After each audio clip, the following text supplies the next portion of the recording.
Hello everyone. इस video में cover करूंगा फाइनल सीए के एफआर सब्जेक्ट के इंड एस 102 का एक इंपॉर्टेंट कॉन्सेप्ट वेस्टिंग पीरियड, जहां पे हमारा वेरिएबल होता है, वेस्टिंग पीरियड फिक्स नहीं होता है। तो उस केस में हम किस तरीके से कैलकुलेशन करेंगे वो देखेंगे। चलिए, illustration number 7। Equity settle non market conditions. Ankita holdings Inc grants 100 shares to each of its 500 employees on 1st Jan X1. The employees should remain in service during the vesting period. The shares will vest at the end of the first year if the company's earnings increase by 12%. Second year, if the company's earnings increase by more than 20% over the 2 years period. And third year, if the entity's earnings increase by more than 22% over the 3 year vesting period. तो तुम्हें सबको समझ ही गया होगा कि यहाँ पे क्या हो रहा है कि अगर हमारा अर्निंग्स फर्स्ट ईयर 12% से इंक्रीज हो गया तो एम्प्लॉयज को फर्स्ट ईयर में ही ESOP मिल जाएगा, शेयर बेस्ड पेमेंट जो है वो मिल जाएगा। और अगर 2 साल में 20% हुआ तो मिलेगा सेकेंड ईयर में, और वो भी नहीं हुआ तो थर्ड ईयर में अगर 3 साल का मिला के 22% हुआ तो वो तब मिलेगा। तो ये तीन डिफरेंट कंडीशंस दिए गए हैं। तो एम्प्लॉयज को शेयर्स फर्स्ट ईयर भी वेस्ट हो सकते हैं, सेकेंड ईयर भी वेस्ट हो सकते हैं और थर्ड ईयर भी वेस्ट हो सकते हैं। तो हमारा जो वेस्टिंग पीरियड है वो फिक्स नहीं है। तो इन दैट केस हम प्रोविजन कैसे करेंगे देखेंगे। The fair value of the share at the grant date is 122। Fair value of the share at the grant date is 122, मतलब हमारा जो फेयर वैल्यू डे वन पे है वो है 122। तो अगर हमारा fair value later on change भी होता है तो हमें नहीं कंसिडर करना है in case of share based payment, जब हम इक्विटी सेटल करते हैं, जब हम शेयर्स देते हैं। इन शॉर्ट, प्रीवियस वीडियो में डेफिनेटली डिस्कस किया है मैंने कि अगर हम शेयर्स दे रहे हैं तो जो ग्रैंड डेट का फेयर वैल्यू है वो ही लिया जाएगा, और अगर हम कैश दे रहे हैं तो जो फेयर वैल्यू चेंज होता है एवरी ईयर हम वो लेते हैं। तो इस क्वेश्चन में ये इक्विटी सेटल्ड है, मतलब हम इक्विटी शेयर्स देने वाले हैं, तो हमें ग्रैंड डेट का फेयर वैल्यू चाहिए। आगे जाके जो भी फेयर वैल्यू होगा, जो चेंज होगा वो इग्नोर किया जाएगा। इन 2000 X1, that is first year. अब ये आते हैं हम फर्स्ट ईयर के डेटा पे। इन X1, earnings increased by 10% and 29 employees left the organization. The company expects that shares will vest at the end of X2. X1 में कंडीशन सेटिस्फाई नहीं हुआ और हम एक्सपेक्ट कर रहे हैं कि जो शेयर्स है वो X2 में वेस्ट होंगे, मतलब सेकेंड ईयर में कंडीशन सेटिस्फाई हो जाएगा ऐसा हमें लग रहा है। The company expects that the shares will vest at the end of X2. The company also expects that additional 31 employees will leave the organization in the year X2 and 440 employees will receive their shares at the end of X2. That's it. यहां तक हमें पता है, यहां तक हमारा first year है। तो अब मैं आगे नहीं बढ़ूंगा, क्योंकि प्रैक्टिकली हम जब प्रोविजन करेंगे तो हमें तो खाली फर्स्ट ईयर का डेटा पता रहेगा, सेकंड या थर्ड ईयर का डेटा नहीं पता है। तो बस ये हमारा फर्स्ट ईयर का डेटा है, बेस्ड ऑन दिस हम प्रोविजन करेंगे। चलिए, हमारे पास टोटल एम्प्लॉयज 500, ध्यान रखना। और उसमें से first year already 29 employees have left the organisation, और हम एक्सपेक्ट कर रहे हैं कि 31 एम्प्लॉयज और लीव होंगे। चलो, तो देखो, सबसे पहले ये हमारा फर्स्ट ईयर है, सेकेंड ईयर है और थर्ड ईयर है। 2000 X1, X2, X3। इनिशियली हमारे पास 500 एम्प्लॉयज है, ओके, और हर एक एम्प्लॉयज को 100 शेयर्स देना है। और हमारा जो फेयर वैल्यू है ऑन द ग्रैंड डेट वो है 122, और हम उसी को ही कंटिन्यू करेंगे। अब फर्स्ट ईयर में एक्चुअली 29 एम्प्लॉयज लीव हो चुके हैं, इतने एम्प्लॉयज लीव हो चुके हैं, और हम एक्सपेक्ट कर रहे हैं, the company expects that additional 31 employees will leave the organisation, और हम एक्सपेक्ट कर रहे हैं कि 31 एम्प्लॉयज और लीव होंगे। फाइन। तो हमारा प्रोविजन कितना होगा हम देखते हैं। प्रोविजन ईयर 2000 X1 में हम प्रोविजन कितना करेंगे। सबसे पहले टोटल एम्प्लॉयज हमारे पास 500 है, उसमें से 29 एम्प्लॉयज तो लीव हो चुके हैं, और ये हम एक्सपेक्ट कर रहे हैं कि 31 एम्प्लॉयज और लीव होंगे सेकेंड ईयर में। देखो, हम जब नंबर ऑफ एम्प्लॉयज फाइंड करते हैं ना, तो हमें वेस्टिंग पीरियड के एंड में कितने एम्प्लॉयज होंगे वो देखना होता है। ईयर वन में हम एक्सपेक्ट कर रहे हैं कि एम्प्लॉयज सेकेंड ईयर में कंडीशन सेटिस्फाई कर देंगे, इसीलिए हमें सेकेंड ईयर के एंड में कितने एम्प्लॉयज होंगे हमें वो देखना है। तो 29 तो एक्चुअल लीव हो गए, एंड वी आर एक्सपेक्टिंग कि 31 और लीव होंगे। तो इस तरीके से हमारे पास ईयर वन में अगर देखा जाए तो 500 minus 21 minus 31, we are expecting कि 440 एम्प्लॉयज इस पीरियड में होंगे जो कंडीशन सेटिस्फाई करेंगे और जिन्हें हमें शेयर्स देना होगा। अच्छा, ये 440 एम्प्लॉयज क्वेश्चन में लिखा भी है, company expect that the 440 employees will receive there shares, ठीक है। तो देखो, फर्स्ट ईयर हमारे एक्सपेक्टेशंस है कि हमारे पास 440 एम्प्लॉयज होंगे और इनटू हर एक एम्प्लॉयज को हमें 100 शेयर्स देना है। तो ये हो गया नंबर ऑफ शेयर्स हर एक एम्प्लॉयज को। ये इतने एम्प्लॉयज है, ओके, ये इतने एम्प्लॉयज है और हमें इतने शेयर्स देने हैं, 100 शेयर्स। और हर एक शेयर का फेयर वैल्यू है 122। ओके, फेयर वैल्यू है 122। तो फेयर वैल्यू है 122। तो ये टोटल लॉस हो गया। और इस लॉस को हमें प्रोवाइड करना है, हमें स्प्रेड करना है कितने साल में? Always in the vesting period. और इस क्वेश्चन में हमारा एक्सपेक्टेड वेस्टिंग पीरियड कितना है? 2 साल या 3 साल? तो 2 साल। ईयर 1 में हम एक्सपेक्ट कर रहे हैं कि 2 साल में होगा। लेकिन अगर कंडीशन सेटिस्फाई नहीं हुआ तो हो सकता है कि वो थर्ड ईयर में भी जाए। अगर कंडीशन नहीं सेटिस्फाई हुआ तो एक और चांस मिलेगा एम्प्लॉयज को थर्ड ईयर में कंडीशन सेटिस्फाई करने का।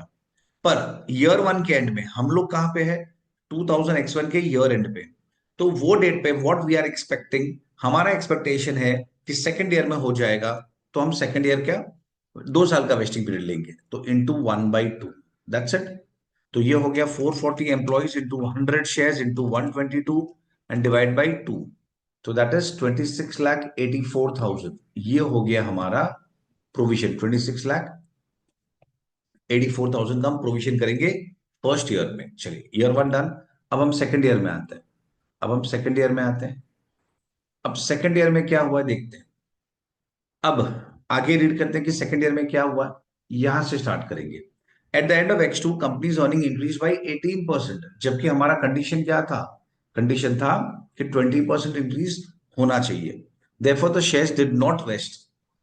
Only 29 employees left the organisation. अच्छा, हम एक्सपेक्ट कर रहे थे कि 31 लीव होंगे, पर 31 लीव नहीं हुए और एक्चुअली में only 29 employees left the organisation in the second year. ठीक है, आगे। Company believes that additional 23 employees will leave in 2000 X3। और हम एक्सपेक्ट कर रहे हैं कि थर्ड ईयर में 23 एम्प्लॉयज लीव होंगे। हम एक्सपेक्ट कर रहे हैं कि 23 एम्प्लॉयज लीव होंगे, ये हमारा एक्सपेक्टेशन है। ये टाइमलाइन निकाल देता हूं, इसका जरूरत नहीं, मैंने इसमें फिट कर दिया है। चलो, तो 23 एम्प्लॉयज विल लीव, ये हमारा एक्सपेक्टेशन है। आगे देखते हैं। एट द एंड ऑफ, अभी ये देखो, ये सेकेंड ईयर खत्म हो गया और ये आगे का जो स्टेटमेंट है वो तो थर्ड ईयर का है, तो वो हमें थर्ड ईयर में पता चलेगा। फाइन। तो एज ऑफ नाउ क्या पोजीशन है? देखिए, हम आते हैं 2000 X2 में।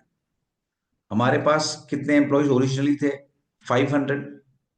उसमें से कितने एम्प्लॉयज एक्चुअली लीव हुए फर्स्ट ईयर में? 29। कितने एम्प्लॉयज सेकेंड ईयर में लीव हुए?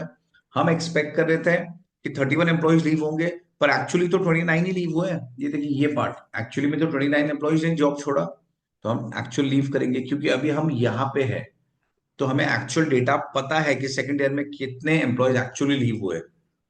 अब सेकेंड ईयर में तो हुआ नहीं, कंडीशन सेटिस्फाई नहीं हुआ, तो एम्प्लॉयज के पास एक और चांस है कि थर्ड ईयर में सेटिस्फाई करें।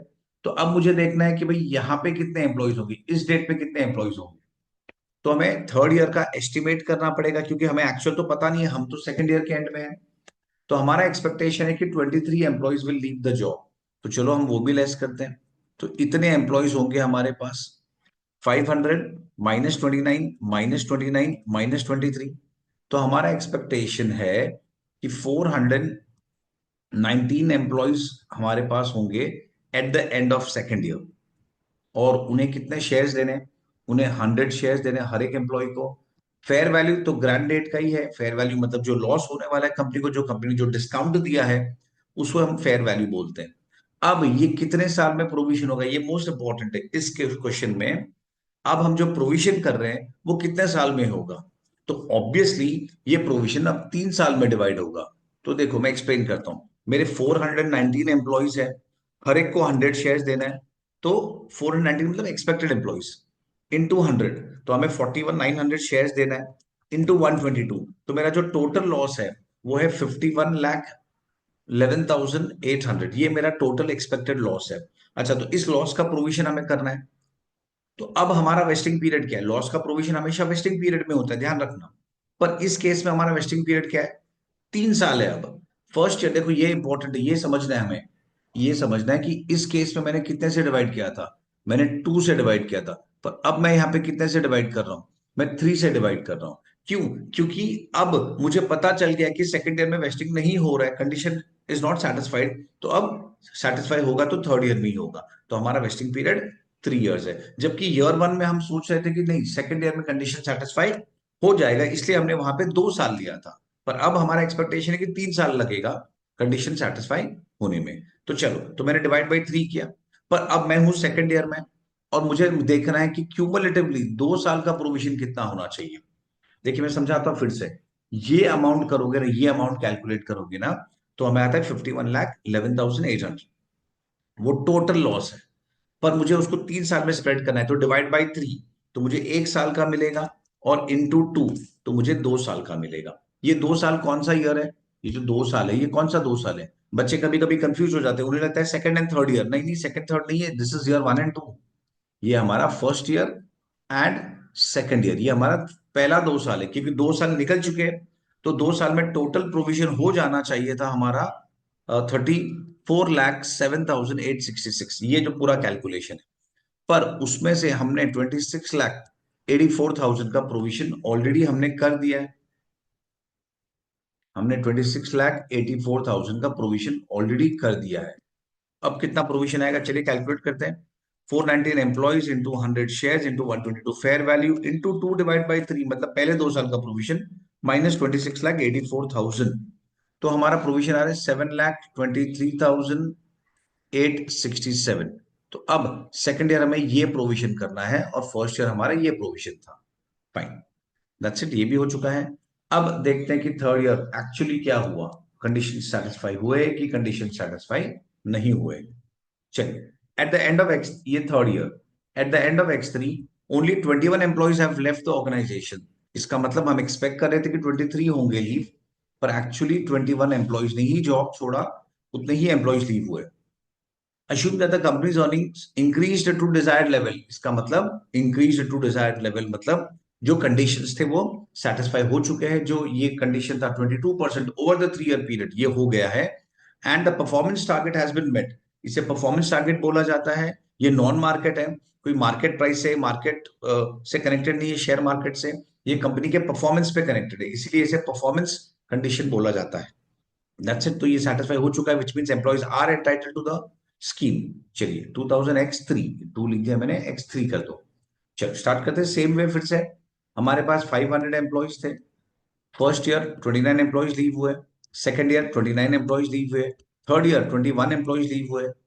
तो इतने हमारे पास एम्प्लॉइज है, 500 minus 29 minus 29 minus 21, which means हमारे पास 421 एम्प्लॉइज है।